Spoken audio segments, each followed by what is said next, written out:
Hello everybody, and I hope you're having a fantastic day, and in today's video I'm going to be talking about the step up spawn with Pierce's Skyward Hero.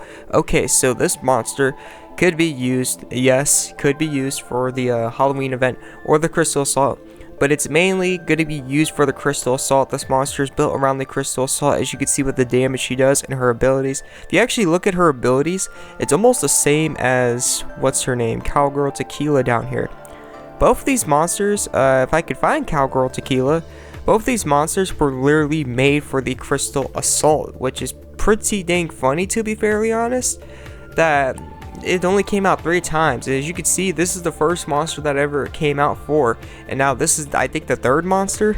As you can see, that's a big difference between costs. This one's cost 36 and the other one's cost 34.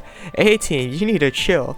But anyways, going on from there, if you're looking for a monster specifically that helps buff, this is definitely not the monster you want. What you want instead, if you have Misunari, use Misunari, because Misunari does more for the buffs. If you've seen in Cowgirl Tequila's description, she increases cost recovery speed.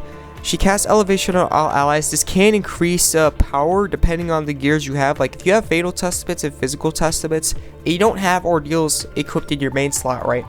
Equip those Fatal and Physical Testaments in your main slot, and this elevation will get something good rolling. Because elevation, what it does is it increases the activation chance of gears that have skills in your main slots. So pretty much those skills on your gear in your main slot will have increased activation chance like the elevation. And this is the only monster I can think of, to be fairly honest, that actually has elevation for all allies. Before it's like elevation on yourself. This is, I think, like either the first or the second monster that casts elevation on all allies. Would this be like super OP? No, but this is definitely something. This is definitely a useful move or ability to have on a monster in general. So this is pretty good. But if you're looking for a monster, I definitely don't recommend this buff-wise. It reduces ability cooldown times only on your character, as you see right here. Now, if we go to Misunari, right? Wherever Misunari is, in here, right here. Okay. If we go to Misunari, it reduces ability cooldown times for all allies, increases UC Gauge gains by 3 just in case somebody doesn't have their UC Gauge and they're screwing around.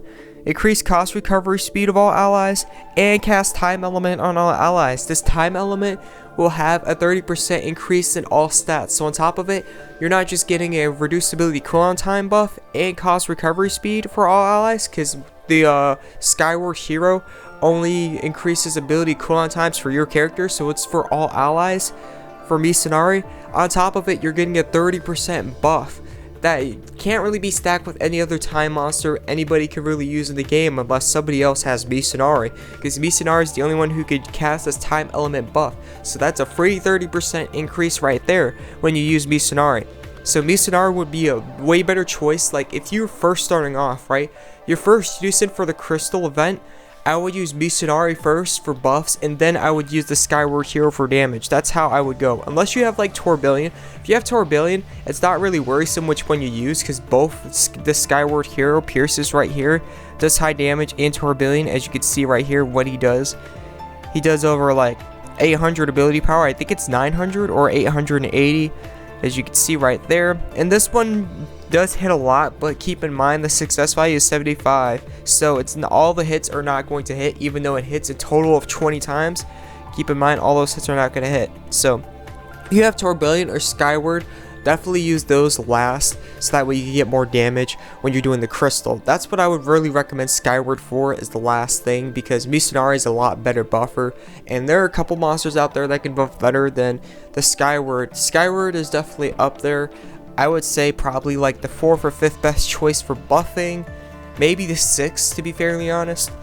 As you can see right there, it's like the 6th, so definitely I wouldn't really recommend her for buffing. But damage wise, when you're like ending the Crystal Assault, I definitely use her, so that way you can get more score when you're doing the Crystal Assault. And with that being said, let's get to the rest of the step up spawn. This step up spawn, besides Skyward, carries 32 to 34 cost besides Skyward. Skyward's the only 36 cost in here. So with that being said, I definitely recommend the step up spawn. I personally think the only way you can lose is you already have your Grand Race fully awakened, or you already You don't want Bastard, you get a Bastard. Because with the step up spawn, you're guaranteed a 32 cost. Like I said, these were before, not even like before the end of this year. Like the beginning of 2018, pretty much all these monsters you've seen right here have been treasure spawn and featured, so these monsters are definitely no pushover. On top of it, it's 46 gems. During the second step, you're getting a select SSR monster rates up, so you're getting rates up on not just gear that's 24 or 25 cost or higher. Now they're doing select monster rates up, so you have a pretty higher chance of actually not just getting gear that has high cost, but monsters that are featured within here. Then the 30 gems, you're guaranteed that monster, so you won't just have rates up, but you're going to be guaranteed the monster by the time you hit the third step. This is a very good spawn because this allows you to get more monsters out of the spawn, and this spawn is the second best spawn you could do to awaken your monsters, because you're getting 32s, 33s, and 34 costs right off the bat that usually would be hard to obtain without the step up or some other monster featured spawn that allows you to get these monsters. So if you definitely don't have your stuff awakened, which I definitely would recommend doing, because awakening can offer, depending on the monster you use, let me show you, Aquarius can give a lot of gear score. Seriously, a lot of gear score. I could get 13k if I were to awaken Aquarius, and that's not even leveling it up or anything. That's just getting it all the way to its third potential. I could get literally 13k off of Aquarius just awakening her. So definitely you don't want to skip awakening. Awakening is going to be easy since you're obtaining these types of monsters.